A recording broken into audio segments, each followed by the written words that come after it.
Assalamualaikum warahmatullahi wabarakatuh, Bu Erni Daini. Waalaikumsalam warahmatullahi wabarakatuh. Ermi Daini. Ermi Daini. Ya, maaf. Ermi Daini. Oh, mi Bu ya. Ermi Daini. Daini, ya. Ermi Daini ya. Haba kabar Bu. Alhamdulillah sehat. Jero, Bu, ya. Jero. Iya. Nyampe ke sini dari Takengon kapan Bu? Alhamdulillah kemarin pagi. Oh, Ya. masih lelah Bu ya. Ya, Masih terbawa tekongan dari Takengon ke sini. Masih terasa efek antimonya. Masih biasanya orang Takengon nggak ada perlu antimo itu. Itu wajib disediakan. Wajib. Karena kalau nggak fit itu pasti. Mesti Bu ya. Iya. Jadi menjaga-jaga. Kan nggak salah kan menjaga dulu. Iya, jadi sebelum pulang diculik dulu ke Haba Kemenar Podcast Bu. Iya.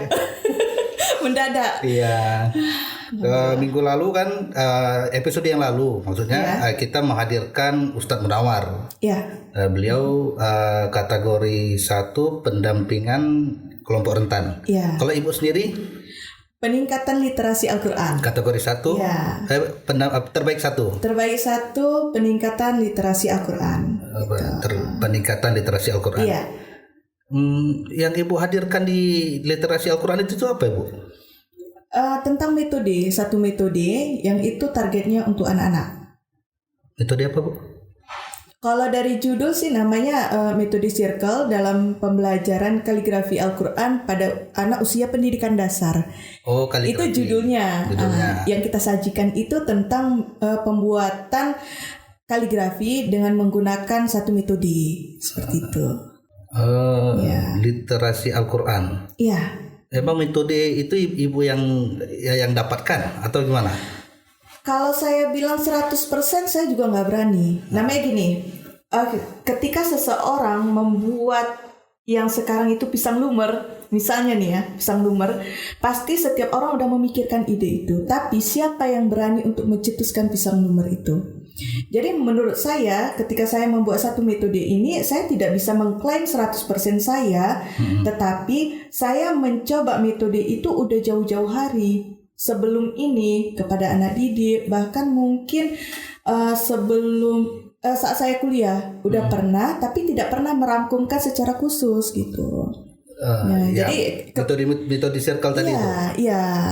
Cuman karena kita punya satu kelompok pembelajaran, kita buat dan kita terapkan metode tersebut. Jadi yang lalu sebenarnya saya nggak buat metode itu awalnya saya mau mencoba metode penyuluhan baru.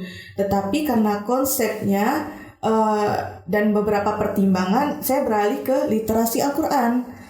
Saya saat itu bingung untuk apa? Bukan untuk apa. Seperti apa yang saya tampilkan? Setelah itu saya pikir kembali, kenapa yang sudah saya terapkan ini aja yang saya tampilkan, kenapa harus mencari lagi? Akhirnya itulah pengembangannya di sana. Gitu. Emang sehari-hari Ibu mengajarkan apa kaligrafi tadi? Dibilang sehari-hari full, tidak juga. Di samping saya seorang penyuluh agama Islam, saya ngajar ekskul di sekolah SDIT. Ekskul itu ada 2 hari dan itu anak kelas 3. Dan itu juga saya udah terapkan. Jadi saya berpikir, ini sepertinya bagus targetnya seperti ini gitu. Oh, tapi sebelum kesana Bu, ceritakanlah dulu Bu bagaimana menuju ke Jakarta tadi itunya. Gimana ya? Kalau itunya sebenarnya saya belum pernah presentasi sama sekali di depan khalayak umum. Tapi tunggu, sebelum ke Jakarta kan ada tingkat provinsi dulu ya? Iya. Tingkat kabupaten, provinsi ya. Itu yang Ibu tampilkan sama juga semua? Sama. Cuman kan ketika kita diberikan satu kepercayaan, baik dari siapapun itu, kan nggak salah kalau kita berusaha semaksimal mungkin. Oh iya. Ya kan? Masa kita udah dikasih kepercayaan, kita sepilihkan kepercayaan itu, kita main-main, terus kita memponis ataupun menjudge diri kita, aku nggak bisa, nggak boleh dong, gitu. Jadi kita mencoba, aku harus bisa, apapun yang terjadi, yang penting saya usaha, masalah hasil itu urusan belakangan. Sudah Ibu persiapkan dari tingkat kabupaten atau provinsi ya? Baik di video maupun di KTI dan lain-lainnya. Itu kalau bisa Apa dibilang KTI? KTI? karya tulis ilmiah. Oh, KTI ya. Nggak familiar saya. Bahasa singkat Bahasa ya. singkat KTI. Itu ibu semua yang nyiapkan dari video KTI tadi. Ya, alhamdulillah. Walaupun dibantu dan direvisi oleh teman-teman atau orang-orang terdekat kita, tetapi secara konsep dasar itu memang dari kita, gitu. Itu konsep dasarnya. Oh, jadi setelah seleksi di tingkat provinsi, Ibu diberangkatkan bersama teman-teman ke Jakarta. Ya, itu kan seleksinya online dulu ya. Seleksi online dulu. Iya, itu online dulu. Kita dikirim ke sana. Kita kirim karya tulis ilmiah kita kirim video kita. Mereka yang seleksi, alhamdulillah masuk 10 besar. Itu Yang seleksi tingkat pusat kan? iya. Ah. Jadi kita sebenarnya nggak nyangka juga bisa sejauh itu. Cuman mikirnya ini kesempatan yang Allah kasih. Nah, jadi kesempatan ini jangan sia-sia. Ya udah kita latihan gitu aja. Dengan tim mestinya Bu ya. Ya, dengan tim, baik pribadi maupun tim. Tapi yang namanya kita belajar itu kita nggak bisa serta-merta hanya dengan pemikiran sendiri. Kita harus sharing juga. Gimana? Bagus nggak? Gimana pas saya seperti ini? Gimana saya ketika menjelaskan seperti ini? Itu harus di-sharingkan juga. Seperti itu. Di pusat itu kemarin tuh kalau Ustaz Munawar itu dia nomornya acak. Iya. Untuk dipanggil. Iya. Itu juga Ibu ya. Iya. Ibu Jadi kita kena harus nih. standby nih. Standby terus. Iya. Karena kalau lari orangnya nggak ada yang nonton nanti Bu. Iya, jadi kan karena itu diajak sholat asar kita break, saya sholat di kamar. Entah kenapa saat itu feeling kayaknya ini kok saya ngerasa habis sholat asar ini saya. Presentasi. Iya, berdoa sambilan kita siap-siap setelah sholat asar. Ya Allah mudahkanlah. Itu ada rasa deg-deg kayaknya. Deg-degan tapi yakin menang. Enggak tahu, yakin mau presentasi. Yakin mau presentasi akan dia. Udah, ini kayaknya mau presentasi. Setelah datang dengan santainya kita bawa teh sama snack, mau duduk cantik. Duduk cantik dipanggil. Dilihat, dicabut dulu. Nomor berapa saya lupa. Ini nggak ada orangnya. Kebetulan orangnya belum masuk. Ya udah kita gantikan langsung ya. Cabut ternyata saya. Undian 05. Hah? Ini tehnya mau gini. Hah? Nggak jadi. Tarik napas. Ya Allah. Kebetulan Bu Epi sebagai pendamping kami nggak ada di sana gitu kan. Dia kan mendamping Ustaz Munawar juga. Karena kami kami belum gitu. Bu Epi standby di sana. Saya juga lupa ngabarin Bu Epi karena udah deg-degan. Kok saya gitu, kok saya, ya udahlah. Nah sampai sana, sampai di depan, saya senyum dulu. Iya. Untuk apa ya, biar jangan nervous gitu, senyum dulu, padahal udah deg. Ya kebetulan kan ada ini kayak papan presentasi gitu, ada kertas. Iya. Itu dipajang di depan, tapi siapapun tidak ada yang memakai itu. Flipchart itu apa? Iya, saya lupa. Bukan lupa sih, nggak tahu namanya. Pokoknya itu kertas kan untuk orang presentasi. Iya. Nah, ya flipchart sepertinya namanya ya. Ya mungkin. Untuk nulis kan? Iya. Jadi nggak ada itu terpampang di situ, tapi nggak ada yang pakai. Saya mikir, ini apa gunanya? Saya tarik, tapi dia juri, bu, saya aja bu. Ya udah, ditaruh sama dia jurinya. Teman-teman bilang, ini kayaknya keren nih, pakai itu, gitu. Udahlah, langsung mulai tarik napas, Bismillah. Ya udah langsung aja. Jadi pemakaian kertas tadi itu nggak di dalam rencana itu? Nggak. Langsung. Saya lihat peluang. Jadi kita lihat ketika teman-teman itu presentasi, kita lihat bagaimana body language-nya juga. Oh kalau kayak ini ternyata dia nggak bagus ya. Gitu. Kalau seperti ini nggak bagus. Aku jangan seperti ini. Kita lihat. Jadi bukan cerita tentang masalah kita mencari kekurangan seseorang, tetapi kita melihat peluang. Oh berarti seperti ini nggak bagus. Kita to the point. Terus ketika juri itu bertanya, jangan sampai ada Itu pula ya. Saya melihat itu dan banyak sebagian mungkin bingung kan. Jadi saat itu saya insya Allah nggak ada bahasa nggak ada bingung. Saya hajar aja apa yang ditanyakan, hajar aja.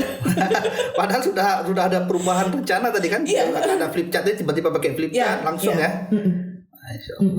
Itu kita memang lihat peluangnya juga. Kemudian saya sempat di-cut saat presentase, di-cut sama dewan juri. mungkin mereka penasaran, saya nggak tahu apa alasan mereka. Bu, stop, lanjut ke hasil aja. Oh gitu. Kita lagi menjelaskan tentang deskripsinya, kita menjelaskan tentang tujuannya seperti apa. Intinya kita lagi menjelasin, di-cut. Langsung, ya Allah, ini kok di-cut? Ini nggak menarik ya gitu kan? Ini nggak menarik atau saya bertele-tele atau gimana gitu? Ya Pak, baik, saya lanjut ya Pak. Nah, saya lanjut. Mungkin saat itu memang alhamdulillah agak sedikit tenang dan senyum juga gitu. Dah kita lanjut. Nggak goyang Bu ya? Enggak, padahal sebenarnya kaki itu gemeteran. Triknya saya, ini kaki gemeteran, saya ngelangkah ke depan 1 kali, ngelangkah ke belakang, ngelangkah ke samping gitu. Jadi kalau kita berdiri tegak itu pasti ada ilmu itu pula ya Bu ya. Oh, jelas. Selain ilmu kaligrafi, ilmu seni, ada ilmu presentasi tadi. Ilmu apa tadi? Public speaking. Ya. Iya, jadi saya mikir ini kalau seandainya saya berdiri tegak di sana, saya akan nampak nervous. Itu gitu. Otomatis. Jadi kita penguasaan di lapangan juga. Malahan saya ketika kan sekamar sama Bu Epi, saya dibimbing sama beliau, saya ngeblank karena udah Bu gimana bisa, pasti bisa. Gimana saya nggak berani mikir pun gitu kan. Oh, di kamar dibimbing juga sama Bu Epi. Iya, alhamdulillah. Sebutkanlah nama lengkap Bu Epi. Epi Tamala mungkin ya. Epi Tamala. Masya Allah. Berarti dibimbing juga ya? Iya, alhamdulillah beliau berperan penting nih, Masya Allah. Kamu nanti seperti ini, iya bu. Pokoknya pas itu Bu Epi nggak ada di sana, ini gimana kan bingung. Ya udahlah. Ya Allah, ini udah dikasih kesempatan, dikasih kepercayaan, harus maksimal gitu. Setelah turun dari presentasi, keyakinan bertambah ya untuk pasti menang nih. Belum juga? Belum, karena kan gara-gara ini lututnya gemeteran. Pokoknya saat gemeteran itu kita cuma pakai trik ke depan, ke belakang, ke samping. Jadi tangannya biar kalau misalnya kita cuma diem aja, itu pasti nampak gemeteran. Jadi kita ya bahasa tubuh kita ya, tangannya gitu. Ini ilmu untuk saya juga nih. Tapi di sini nggak mungkin saya kiri kanan. Jadi bahasa tubuhnya lebih kepada situ. Setelah selesai, memang lama ya? Mungkin dewan jurinya itu sedikit penasaran, entah banyak penasaran, entah sedikit. Mungkin hampir setengah jam saya itu ditanyain terus, benar nggak kamu? Sampai ditanyain siapa nama tokoh kaligrafer. Kemudian kamu kenal sama Ustadz Isep nggak? Terus kamu beneran nggak ini? Sampai ada bahasa seperti ini. Itu kan sebuah lingkaran saja. Apa menariknya? Kalau saya nggak bisa jawab itu, mungkin itu udah minus. Tapi saya bilang terima kasih. Bapak juri, ibu-ibu, bapak juri, teman-teman sekalian, memang bagi kita ini tidak menarik. Kita sebagai orang dewasa, target saya kan bukan orang dewasa, target saya adalah anak-anak. Ya memang benar, saya nggak targetkan untuk orang dewasa. Mereka lebih pintar orang dewasa. Circle aja Bu ya, circle ada apa? Jadi namanya itu metode circle dengan menggunakan rumus diameter dan jari-jari. Jadi dia lingkaran, diameter itu setengah lingkaran, jari-jari itu adalah seperempat lingkaran. Jadi huruf-huruf apa aja yang ada setengah lingkaran, huruf yang satu lingkaran, dan huruf yang seperempat lingkaran. Jadi biar jangan dia kenapa huruf Al-Quran itu tersusun rapi, sedemikian rupa, bagus, tertata, estetika, pokoknya semuanya perfect karena menggunakan rumus. Kalau kita terapkan rumus itu kepada anak-anak, mereka nggak paham. Karena susah. Kami belajar kaligrafi itu dari kelas 6 SD sampai sekarang masih belajar. Itu nanti saya tanya Bu, ini yang ini dulu. Iya, maksudnya itu. Jadi karena saya pernah belajar, jadi ini jangan ke anak SD ini, jangan menerapkan rumus seperti ini, mereka nggak akan paham. Iya. Karena ibaratnya. Tapi dulu saya pernah diajarin cuman garis 2. Ya, di atasnya. Yang untuk kepalanya di atas. Enggak seperti itu. Tapi susah memang. Saya juga baru lihat kemarin, tadi baru saya lihat videonya karena bilang ini kita ada narasumber nih. Langsung saya buka YouTube. Saya lihat iya ya, bulan. Ada berapa tuh yang titiknya berapa? 7. 75. 75. 5. Oh 5 ya, 5. Tingginya itu rata-rata 5. Kalau khat naski, jadi ada beberapa macam khat. Ada khat naski, khat sulus, ri'ah, farisi, diwani, diwani jali, dan kufi. Itu yang familiar di Indonesia. Sebenarnya ada raihani juga. Ada beberapa macam lagi, tapi yang familiar di Indonesia itu ada 7. Ibu bisa yang semua? saya alhamdulillah bisa. Dan itu menggunakan rumus. Oh, semua punya rumusnya Bu ya? Ya, jelas. Tadi yang circle tadi hanya naskih. Naskhi. Lain tuh yang lain nggak bisa. Rumus lain yang ini ya. Kalau untuk kaligrafi lain. Khat naskhi itu misalnya kita kasih contoh untuk huruf alif itu ada 5 titik rumusnya, 5 titik. Itu patokan dasarnya. Ketika pembuatan H itu juga 5 titik, tapi itu ke bawah, di bawah garis dasar. Kalau kita beralih ke khat sulus itu 7 titik ketinggiannya. Belum lagi rumus-rumus buat huruf waw, kaf, fa. Kemudian untuk ri'ah itu 3 titik. Belum lagi ada rumus yang untuk diwani jali, diwani farisi seperti apa gitu. Jadi target saya kenapa memakai khat naskhi? Khat naskhi ini khat yang dipakai di dalam Al-Quran. Yang dibaca sehari-hari oleh orang tua, oleh orang dewasa, remaja, dan anak-anak. Jadi saya memakai itu. Kayaknya nih khat naskhi aja. Hanya itu yang saya buat untuk pengenalan dasar terhadap anak. Walaupun anak-anak ada yang belajar khat lain juga ya, selain khat naskhi. Mereka nggak paham itu. Makanya pengenalan dasar itu tetap khat naskhi dulu. Setelah mereka bisa, baru nanti pengembangannya ke khat yang lain. Seperti itu. Khat dengan kaligrafi berbeda ya? Sama. Singkatannya khat. Bahasa ininya kaligrafi ya, gitu. Kalau ininya kan seniman laki-laki di kaligrafi khotot, kalau perempuan itu khototah. Khototah. Ibu khototah. Saya bingung kalau bilangkan iya. Terkadang mikirnya itu ilmunya itu masih di bawah sekali. Ibu selain ini udah pernah menjuarai apa? Alhamdulillah pernah mewakili Aceh ke tingkat nasional di MTQ bidang kaligrafi.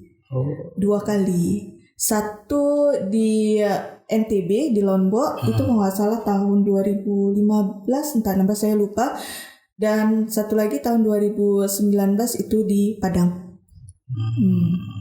Tadi saya bongkar-bongkar, Ibu rupanya bisa melukis dengan ampas kopi. Iya.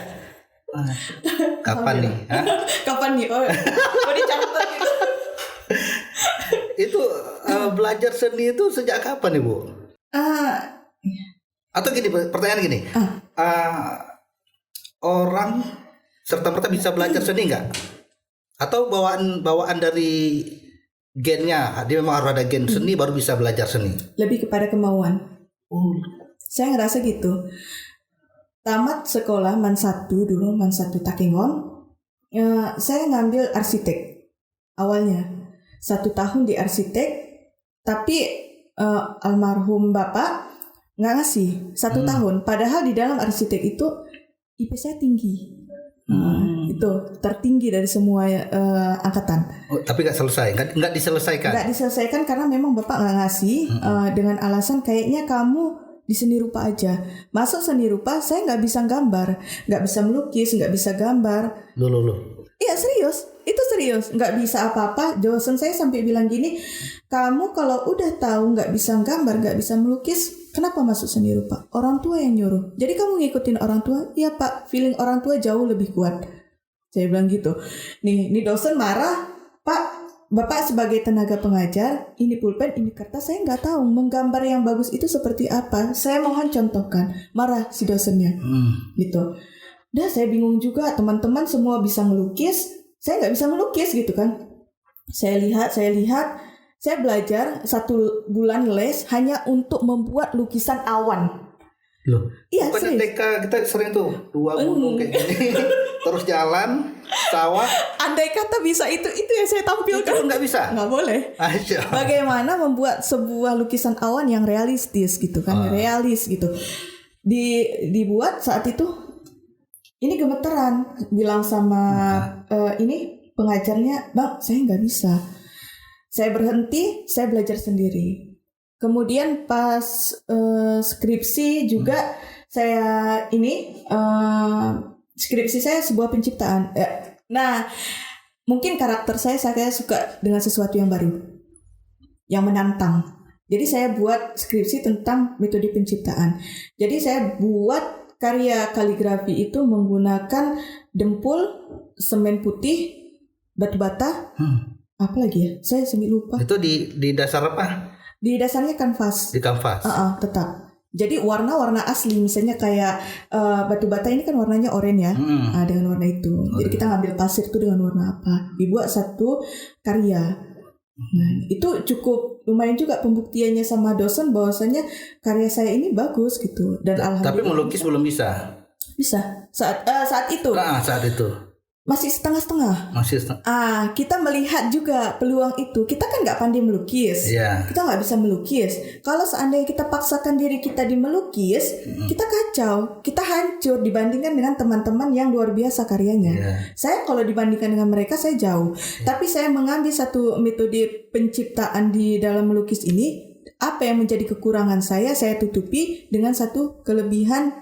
Ya, menggunakan mix media gitu. Saya buat dan di situ pembuktian sama dosen sama teman-teman saya bisa. Ternyata disandingkan sama orang yang bisa realis dan itu diakui gitu. Gimana Ibu kuliah dulu? Unimed, Universitas Negeri Medan. Jadi memang nggak bisa. Hanya belajar.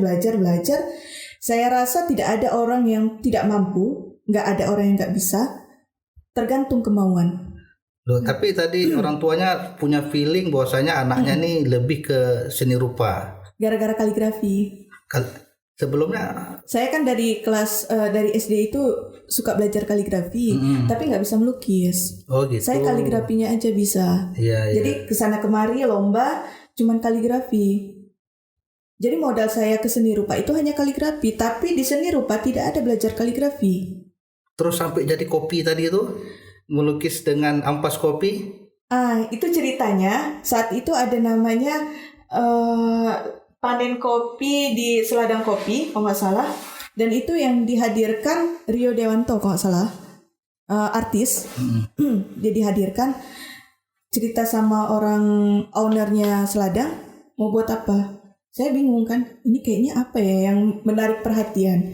Buat itu langsung buat lukisan pakai ampas kopi, dan itu ada nilai jualnya juga, dan alhamdulillah masih bertahan. Tapi sekarang nggak bertahan, karyanya aja.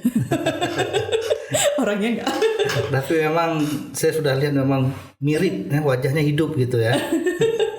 Asal jangan nanti pas dihisap ditanya sama Allah ya. Masya Allah, jangan. Karena Allah itu pasti tahu itu bukan bentuk kita menyaingi dia, enggak. Itu adalah salah satu kelebihan yang Allah kasih. Kita tuangkan di sana. Ibu pernah diajukan tentang pemahaman itu? Pernah minder juga enggak? Pernah. Oh, jangan melukis, jangan menggambarkan orang, nanti diminta nyawanya. Pernah. Jadi saat itu saya galau juga kan. Kebetulan pas umroh saya tanya sama mutawibnya di Mekah. Saya tanya tentang pemahaman seperti itu. Dia katakan, kamu buat sempurna enggak? Niatnya apa? Enggak, saya cuma buat di bagian kepala aja. Dia enggak sempurna, dan lukisan itu juga enggak sempurna gitu. Secara kulitnya tidak sama dengan warna kulit asli. Terus apa yang kamu takuti? Saya takut aja. Seandainya ada pemahaman yang seperti itu pasti ada. Cuman kembalikan kepada niatnya, memang tidak menyayangi Allah. Dan saat itu memang itu sebelum menikah, ekonomi juga sedang goyah. Kan nggak mungkin kita minta-minta kan. Apa yang menjadi keahlian kita itu yang kita gali gitu. Udah, itu aja. Itu umrah ketika dapat hadiah itu Bu ya? Itu ya dapat umroh dari ini Aceh Tengah. Itu yang menang mana tuh? Yang menang yang di PD. MTQ di PD. Jadi selama membuat kaligrafi, mengajarkan tentang yang tadi itu dengan ke anak-anak, itu yang paling Ibu rumit apa tuh Bu? Yang tantangannya Bu? Masalah kalau sama orang, baik orang maupun anak-anak maupun dewasa, masalah kemauan, karena membosankan, menonton, membosankan itu pasti. Jadi trik saya sama anak-anak yang sekarang saya ajarkan, Misalnya kita belajar hari ini tentang huruf ini. Besok kita belajar ada trik bermain. Kita buat undian sama anak-anak. Kita ngajarin dulu nih, kita ngajar di depan. Kemudian nanti oke, ini ibu udah jelasin. Sekarang giliran kalian yang di depan untuk membuat karyanya. Kita pakai undian, kita buat undian. Jadi ada rasa deg-degan, anak itu juga ada penasaran bagaimana dia menulis di papan tulis. Tergantung gurunya. Karena ini sangat membosankan, serius. Atau muridnya tadi nggak seperti dapat ini apa ayah ibu kan mengatakan ini bahwasanya contohnya ke sini, anak-anaknya belum dapat itu tadi. Anak-anaknya didukung sama orang tua. Didukung. Masalahnya kembali kepada anak-anaknya, ya terkadang penasarannya kurang. Jadi saya buat trik sama anak-anak gimana anak-anak ini bisa betah. Alhamdulillah betah. Karena kita per 3 bulan kita buat karya jadi. Baru-baru ini anak-anak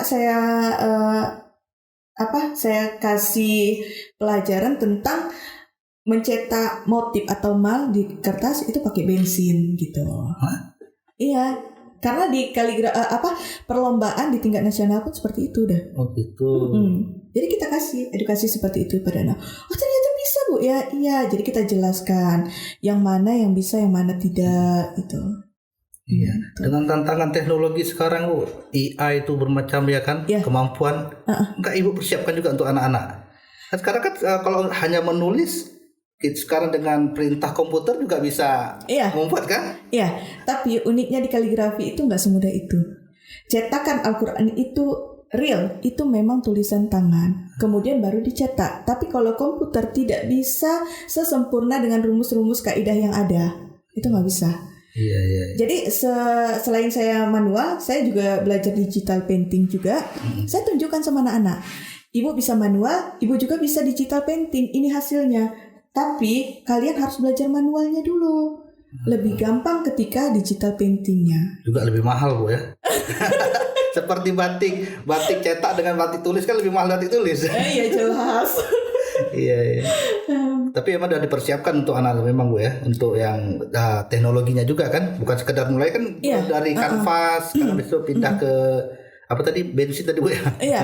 Jadi saya buat motif itu di digital, saya buat motifnya, kemudian kita print, baru nanti kita cetak, kita fotokopi, kita cetak. Bu, Ibu ngerjainnya pakai ini enggak, manual enggak? Enggak. Jadi Ibu pakai ini. Yang jelas kalian harus belajar manualnya dulu. Kalau orang udah bisa manual, itu gampang untuk digital. Itu di mana Ibu ngajar Bu? Saya buka tempat sanggar. Oh ada sanggar. Ya. Siapa apa namanya Bu? Rumah Lukis Takengon. Rumah Lukis Takengon. Kalau singkatan dari Rumah Seni Melukis Kaligrafi Islam.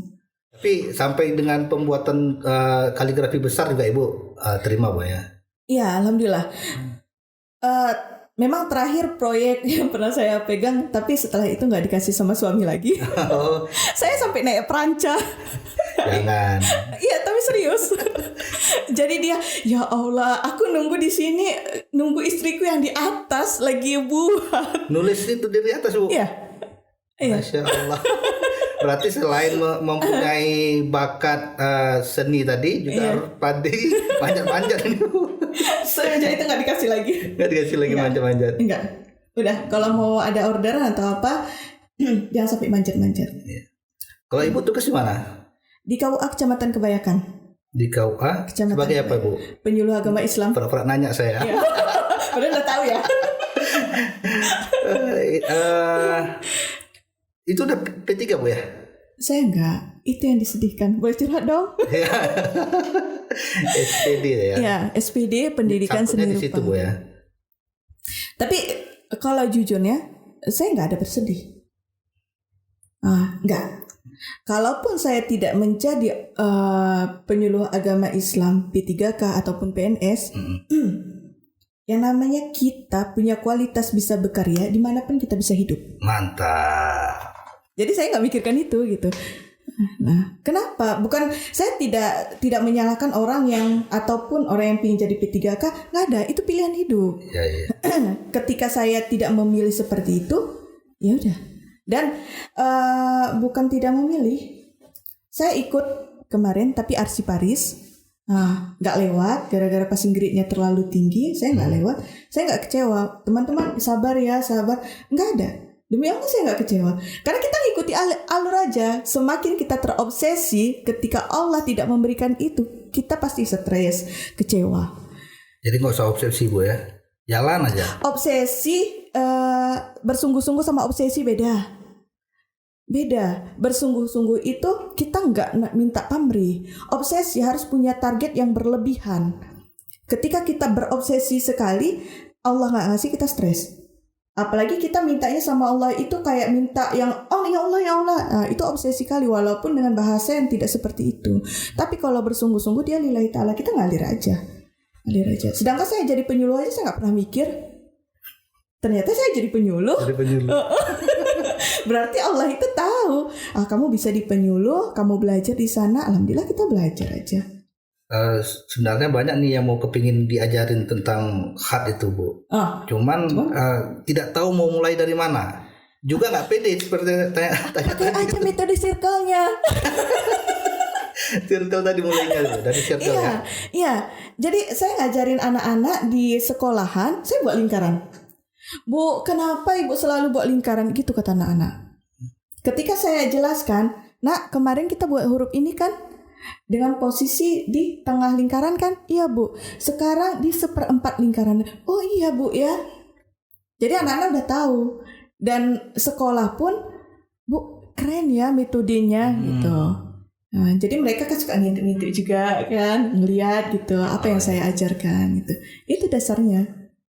Ibu pesan-pesan untuk teman-teman yang ingin belajar khat, seni rupa lainnya apa tuh? Atau boleh juga tentang motivasi yang tadi itu. Penyuluh ini banyak motivasi nih, mestinya sering-sering diundang penyuluh ke sini. Sebenarnya kalau di kaligrafi 3, bukan di kaligrafinya, di Al-Quran ada 3 unsur. Pertama, literasinya itu membaca, menulis, dan itu udah jelas di dalam surah Al-Alaq. Itu jelas. Dan yang ketiga menghafal.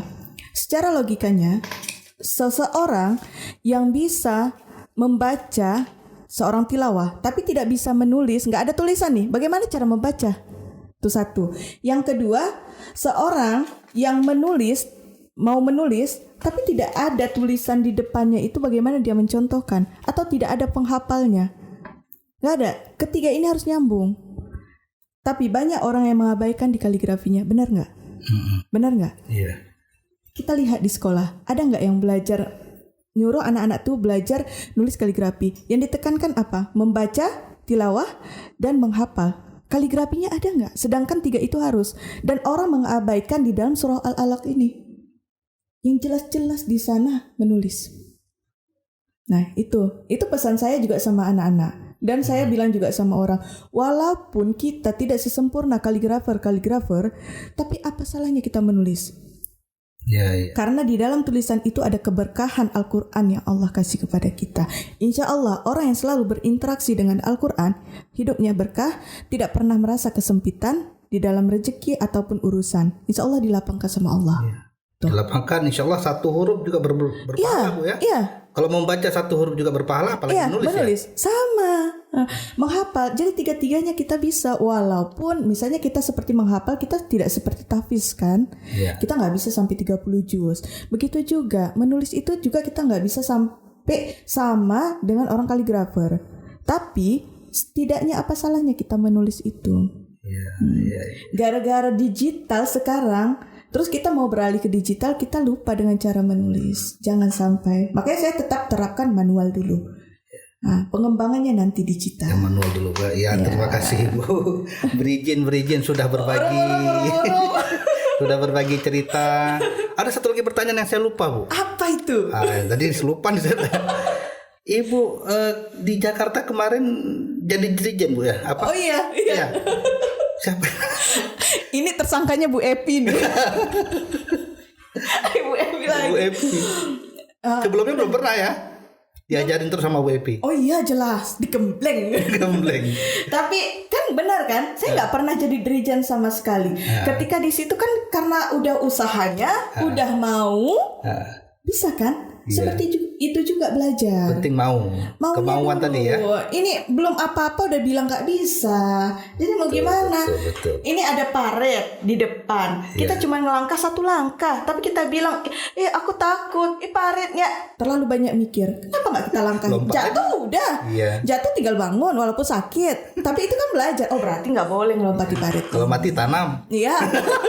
Manusia itu selagi hidup pasti ada cobaannya. Jadi kalau mati pun ada aja. Nanti ditanyain sama malaikat mungkar nakir kan. Gak habis itu. Penting mau dulu jalan ya. Iya.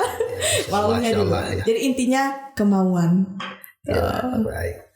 Berizin Ibu dan Ermida ini sudah datang di Habakuna Podcast. Berizin, insya Allah nanti kita datang lagi di capaian-capaian yang lainnya, Bu. Amin. Insya Allah doakan saja. Mudah-mudahan kita semua bermanfaat untuk umat, agama, dan negara. Assalamualaikum warahmatullahi wabarakatuh, Bu. Waalaikumsalam warahmatullahi wabarakatuh.